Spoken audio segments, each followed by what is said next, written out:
Os contadores são equipamentos muito versáteis. Eles podem contar peças, contar voltas, medir distância e até mesmo bitolar madeira.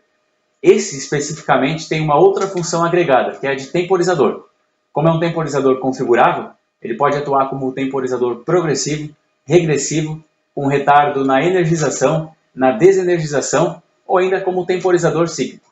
Se você quer conhecer melhor esse produto, quer saber mais detalhes, continua acompanhando esse vídeo que eu vou te mostrar. Antes de continuar, gostaria de te convidar para se inscrever em nosso canal e ativar o sino de notificações para ficar por dentro de todas as novidades. E se possível, deixe seu like para possibilitar que esse vídeo chegue para mais profissionais que, assim como você, estão interessados em buscar mais conhecimento e se aperfeiçoar na área. Está aqui o nosso contador / temporizador digital configurável.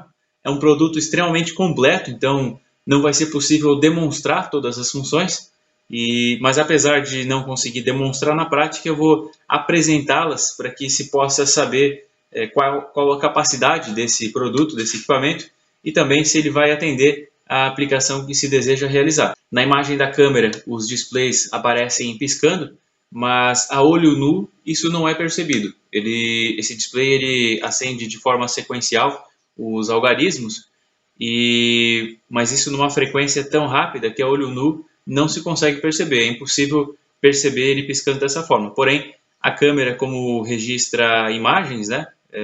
Então ela acaba pegando esses momentos em que cada um desses algarismos está desligado, e por isso fica impossível de verificar o que esse contador está fazendo nesse momento.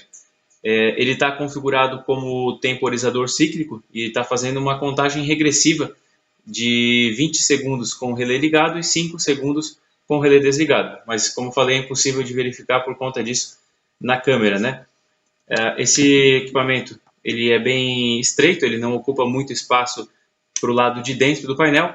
Nós temos a frente dele com 48 por 48 milímetros e o recorte que se faz para embutir, como ele fica embutido no painel, então esse recorte é de 45 por 45. Daí o display vai ficar para fora. Nós temos uma tampa aqui que pode proteger esse display, ela é travada aqui em cima, e as conexões então vão ficar para o lado de dentro do painel.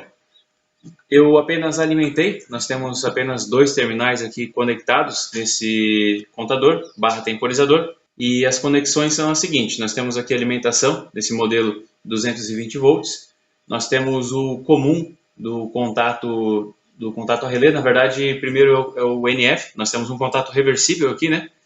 NF, comum, e por último o NA. Aí nós temos também a saída de 12 volts aqui, serve para alimentar sensores. Essa saída ela tem capacidade de 25 mA, 12 volts em corrente contínua, né? Que é o positivo. A entrada do sinal de contagem, que é essa que está ao lado aqui. Nós temos também o pause. Esse pause aqui serve, como o próprio nome já diz, né? Ele é sugestivo. Serve para pausar a contagem, seja de tempo ou seja quando eu estiver atuando como contador mesmo.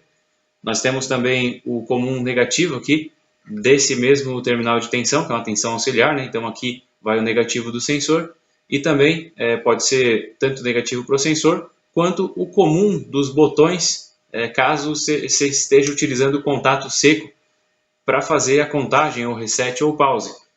A entrada desse contador é NPN, então por isso, tanto o pause quanto, na verdade, a contagem, o pause e esse primeiro terminal que é o reset, todos eles precisam receber um sinal negativo, entrada NPN. Então, aqui nós temos o reset também. Na frente desse contador, nós também temos pause e o reset.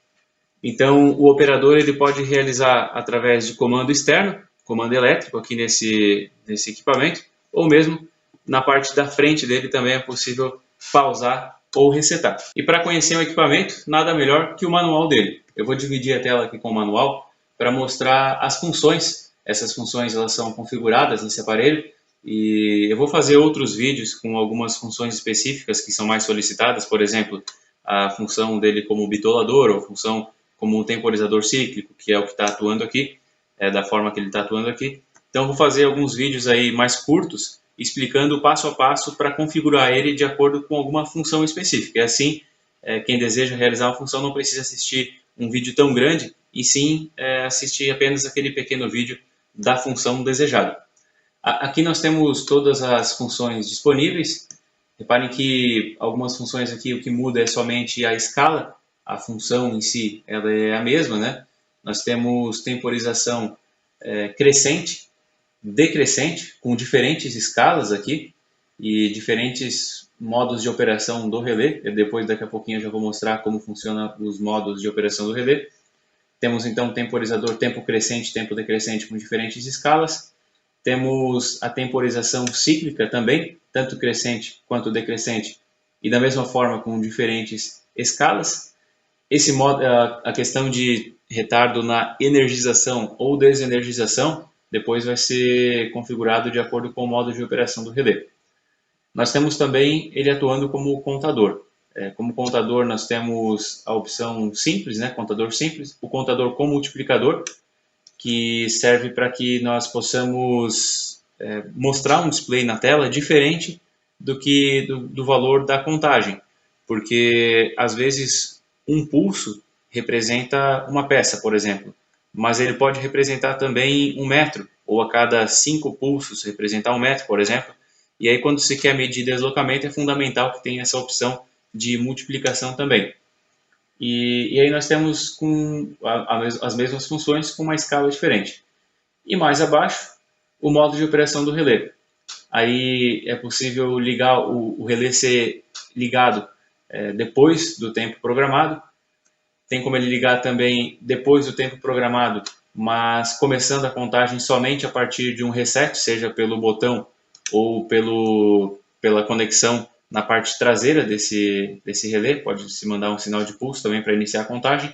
Na primeira função inicia assim que energizado, ou se não, na segunda função aqui, ele inicia após um reset. O relé pode desligar também depois do tempo determinado ou da contagem que foi determinada. A mesma coisa, porém, após um pulso em reset, seja no botão ou um pulso elétrico, né? E ainda as duas últimas funções, que são similares às duas primeiras. Então, o relé ele vai ligar após o tempo programado ou após a contagem que foi configurada no controlador, mas com a observação de que ele vai resetar sozinho assim que chegar nessa contagem. Então, ele vai chegar na contagem, vai acionar a saída, mas ele vai se resetar sozinho, diferente da primeira e da segunda função.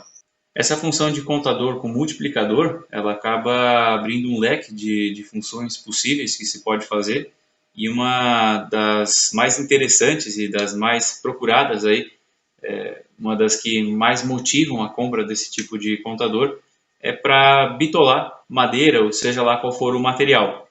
A nossa região é uma região onde se tem bastante pequenas serrarias, e nas pequenas serrarias é fundamental um equipamento como esse, barato, para que se possa bitolar então essa madeira, medir a madeira da maneira adequada e cortar exatamente no ponto correto. Isso, como eu falei, não serve só para madeira, pode ser feito com outros materiais também, mas a madeira é um bom exemplo, né? Seguindo com o manual, mas na parte de baixo aqui temos os esquemas de conexão. Reparem que o comum é que acaba se conectando, então, com as entradas reset, pause e a entrada de contagem também. Nós temos aqui um exemplo de sensor NPN sendo conectado aqui. Temos um exemplo também com sensor PNP, onde é necessário conectar um resistor de 1000 ohms, de 1K, né? Para limitar essa corrente entre a contagem e o comum e gerar um sinal de corrente ali entre esses terminais e que vai então acionar a entrada do contador. Se for o sensor NPN, não há necessidade então desse resistor. E nós temos também uma opção de ligação com encoder, onde o modelo PNP necessita da utilização do resistor também, e do modelo NPN não é necessário conexão direta, porém a alimentação do encoder está sendo feita por uma fonte externa, porque normalmente o consumo do encoder ele é maior do que 25 mA, e nesse caso o contador não tem potência suficiente para fornecer, então, para alimentar esse encoder.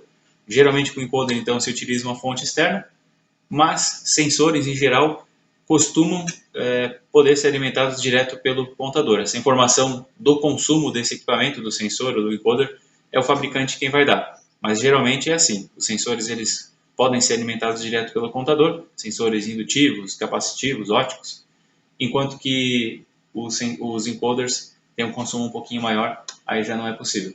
Esse vídeo então vai ficando por aqui, vou criar uma playlist com outros vídeos então dedicados a ensinar como realizar uma determinada função, e aí vou mostrando diretamente no equipamento. Vou mostrar fazendo essa configuração para que fique bem didático e seja possível qualquer pessoa, qualquer profissional aí conseguir realizar essas configurações. Se você gostou desse vídeo, deixe seu like para nos permitir continuar trazendo esse tipo de conteúdo aqui para o YouTube.